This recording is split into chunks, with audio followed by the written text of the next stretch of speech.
All right, today we're going to travel back in time, all the way to the 7th century, to really understand the world that Islam was born into.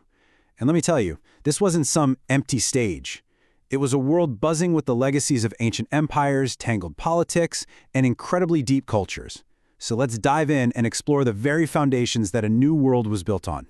To really get a grip on what happened next, we have to ask a simple question. In this era, who was running the show? I mean, who controlled the armies, the money, the great cities? The answer to that really sets the stage for one of the most incredible transformations in all of human history. So, the world of the 7th century, it was basically dominated by two absolute superpowers. Out in the west, you had the Eastern Roman Empire, we know it today as Byzantium, and in the east, the mighty Sasanian Empire of Persia. For hundreds of years, these two giants were locked in this epic tug-of-war for control of the Middle East. And this rivalry is just fascinating. On one side, you've got Byzantium, the direct heir to the Roman Empire, totally steeped in Greek or Hellenistic culture, and absolutely obsessed with deep theological questions. Then, on the other side, you have the Sasanian Empire, a purely Persian dynasty with this incredibly advanced bureaucracy and a really strict class-based society. They were bitter rivals for sure, but in a way, they kind of defined each other.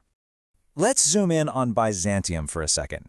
The Byzantine Empire was, and I mean this literally, the eastern half of the Roman Empire that just kept on going. Its capital, Constantinople, was this impenetrable fortress, and its cultural power radiated all across the Mediterranean. The cultural software running the whole Byzantine Empire was something called Hellenism. Now, this was way more than just speaking Greek. It was a legacy that went all the way back to Alexander the Great, a world where Greek was the language of science, of art, of philosophy.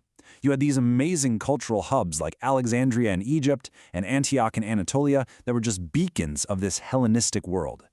Okay, and this is a really crucial point. Byzantium wasn't just a military empire, it was a theological one. Debates over the exact nature of Jesus Christ. These weren't just quiet discussions in a monastery. No, these were state-level crises that caused huge splits in the church. Doctrines like Nestorianism and monophysicism created their own distinct religious communities all over the Middle East, and these groups often felt pretty alienated from the big bosses in Constantinople. That's going to be important later.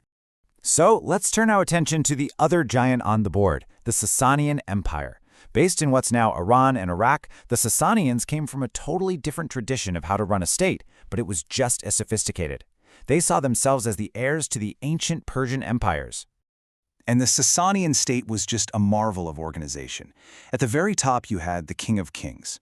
Running things for him was a central administration with viziers and a super effective bureaucracy known as the Divan system. Society itself was layered, really strict classes. This whole model of government would end up having a massive influence on the Islamic caliphates that came later. So you've got these two massive empires, but what's going on underneath them? There were even older foundations. To really get the world that Islam inherited, we've got to zoom in, and Egypt is the perfect case study of this deep, ancient heritage. You know, long before Egypt was a province of Byzantium, it had been a cradle of civilization for thousands of years. And this wasn't just dusty old history. It was living, breathing knowledge, embedded right into the land and its people.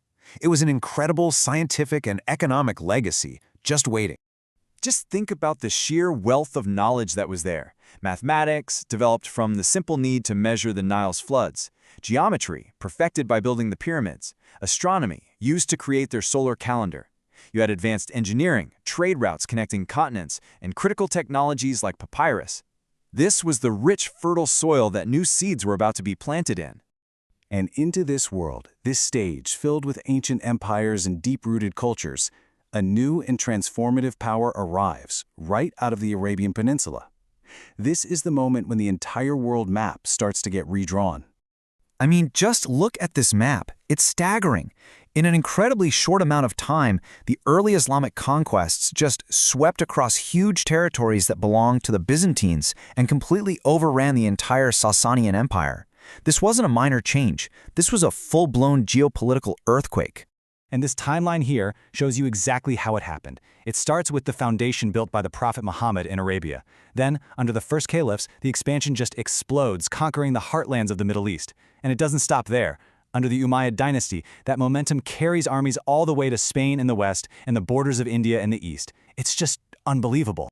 So what happened to all that heritage from Byzantium, from Persia, from Egypt? Was it all just wiped away? No, absolutely not. And this is probably the most important part of the whole story. It wasn't destroyed, it was transformed. The conquests actually led to a brand new synthesis. You see, the rise of Islamic civilization wasn't about starting from scratch. Far from it. It was all about building on these incredible foundations that were already there. It was a fusion, an absorption, and a really creative adaptation of everything that had come before. This new synthesis just drew from every direction. From the Byzantines, the new civilization absorbed Hellenistic philosophy and the very structure of theological debate. From the Sasanians, they adopted that brilliant divan system of bureaucracy and their artistic styles. And from Egypt and the whole region, they inherited a treasure chest of science, everything from mathematics to medicine. This quote really just says it all, doesn't it? The Islamic civilization that would later create the Golden Age, with legendary centers of learning in Baghdad and Cordoba, was built on the immense legacies of the civilizations that it encountered. And that kind of leaves us with a big question to think about. When you look at history, whether it's Rome inheriting from Greece, or the Renaissance rediscovering the classical world, you see this pattern over and over again. It really makes you wonder, is it even possible for a great civilization to be born from nothing? Or is all of human progress really just a long conversation with the past?